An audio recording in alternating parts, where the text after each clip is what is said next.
Izin melintas dari Pangkalan ke Padang 2 unit 6 ya bosku. Kalau jumpa di jalan, jangan lupa kode jempolnya. Hahaha.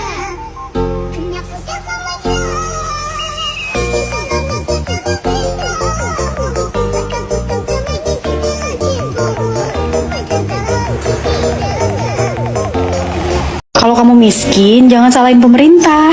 Kurang tepat soalnya.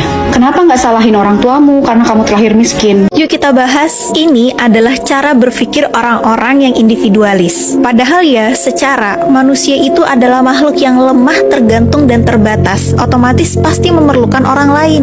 Bahkan untuk makan saja, kita perlu petani untuk mengolah padi menjadi beras. Apalagi soal pendidikan. Betul, saat ini orang tua yang membiayai pendidikan kita, termasuk aku. Tapi kita nggak bisa menyalahkan mereka kalau mereka tidak mampu. Coba, kenapa banyak keluarga miskin hari ini? Karena kepala keluarganya tidak bekerja. Kenapa nggak kerja? Karena lapangan pekerjaan banyak yang dikuasai oleh tenaga kerja asing. Kenapa tenaga kerja asing bisa masuk? Karena kebijakan negara membolehkan demikian. Kenapa negara sampai bisa mengeluarkan kebijakan demikian? Karena sistem pemerintahan yang digunakan adalah untuk kepentingan para korporat. Jadi kesalahannya sudah terletak dari awal, dari dasar, dari asasnya. Ketika perkara mendasarnya itu salah, maka perkara-perkara cabangnya pasti akan bermasalah. Padahal sistem adalah penyokong kehidupan manusia yang paling krusial untuk mengatur manusia itu sendiri. Ada kalanya kita perlu merenungi apakah kita berpikir secara cemerlang atau berpikiran dangkal. Berhati-hatilah karena cara berpikir seseorang dapat ditentukan dari bagaimana dia berbicara. Jadi, yuk sama-sama belajar. Percuma kamu kerja keras jika kamu masih pelihara 3 sifat ini. Kamu bakal miskin permanen. Yang pertama, suka marah-marah. Orang yang suka marah-marah adalah orang yang tidak bisa dikasih tahu. Bagaimana kamu bisa kaya jika kamu emosional, gampang tersinggung? Akhirnya, kamu tidak menjadi seorang pembelajar. Miskin permanen. Yang kedua, suka pamer. Punya sedikit hasil, pamer. Bagaimana kamu bisa kaya? Punya sedikit saja pamer, sombong. Lihat, orang kaya benaran tidak pernah pamer. Jika kamu suka pamer, miskin permanen. Dan yang ketiga, suka omongin orang lain.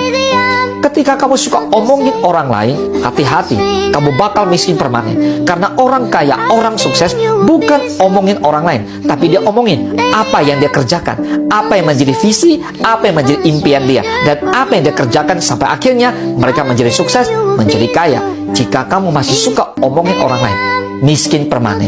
Presiden Joko Widodo setuju bila hukuman mati diberlakukan bagi para koruptor. Soal hukuman mati untuk koruptor, Pak, apakah nanti akan diatur, Pak, direvisi? Kehendak masyarakat. Kalau masyarakat memang berkehendak seperti itu, ya bisa saja kalau memang itu kehendak dari masyarakat. Melalui video ini, saya menyampaikan suara hati masyarakat Indonesia. Dengan ini, saya memohonkan 2 permintaan kepada Bapak Presiden. Permintaan yang pertama, hukum mati koruptor dan miskinkan hingga keturunannya.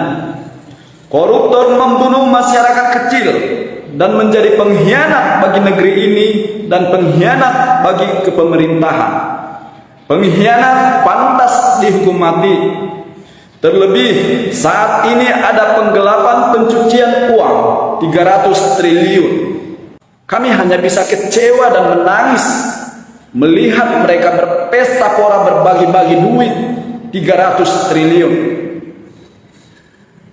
Permohonan yang kedua, hukum mati bagi penerima suap dan pemberi suap, bahkan oknum-oknum yang mencoba menawarkan suap. Bapak tidak boleh hanya menghukum orang-orang yang menerima suap, tapi Bapak juga harus menjadi pencegah untuk terjadinya suap. Bapak harus tegas terhadap orang yang memberi suap dan orang yang mencoba menawarkan suap.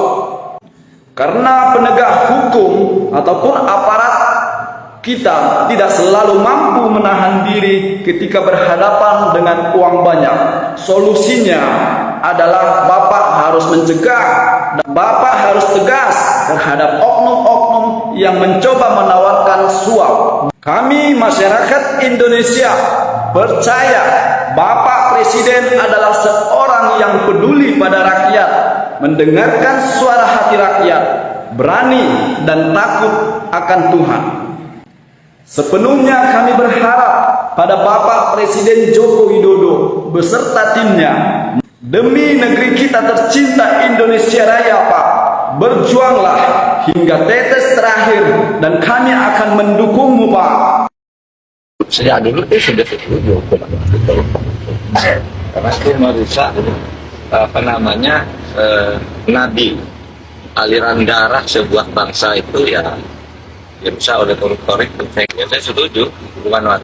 Sebenarnya, seluruh warga Indonesia saat ini berpotensi untuk mendapatkan 20 juta per bulan secara cuma-cuma dari pemerintah, namun terhalang karena satu hal ini, korupsi. Yap, secara terbuka Menko Polhukam Mahfud MD mengatakan apabila bisa saja para warga negara Indonesia mendapatkan 20 juta per bulan secara gratis atau tanpa bekerja, namun hal itu akan terjadi apabila tidak ada korupsi di Indonesia. Hal ini bisa dikatakan oleh Menko Mahfud MD karena ia mengingat ucapan Ketua KPK yang mengatakan apabila sangat banyak celah korupsi dalam bidang pertambangan, yang mana apabila celah korupsi tersebut ditutup, maka kekayaan negara akan melimpah dan mengalir ke semua warga negaranya. Menurut Menko Mahfud MD, apabila celah korupsi dalam bidang pertambangan ditutup, maka meskipun tanpa bekerja sekalipun, warga negara Indonesia akan mendapatkan 20 juta rupiah secara cuma-cuma atau secara gratis dari pemerintah. Dari sektor migas saja, hampir 50% perusahaan tambang di Indonesia tidak membayar royalti ke pemerintah, yang mana jika dirupiahkan akan mencapai 20.000 triliun loh. Wow, sangat fantastis kan? Bisa dibayangkan apabila 20.000 triliun tersebut dibagi ke 241 jiwa di Republik ini, maka setiap warga negara Indonesia bisa saja mendapatkan paling rendah 30 juta rupiah per bulan. Dan menurut Menko Mahfud MD, perhitungan tersebut baru pada sektor tambang, belum pada perikanan, kehutanan, pertanian, dan masih banyak lagi. Loh, kalau emang kayak gitu, berarti selama ini...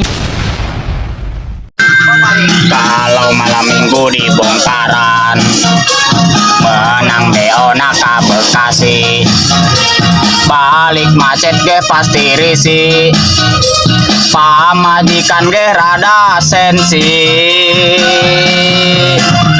menang DO Nasiki Jamblang, Jamblang nage ku batur, siki nage ku aing, DO rasa siki mahoni.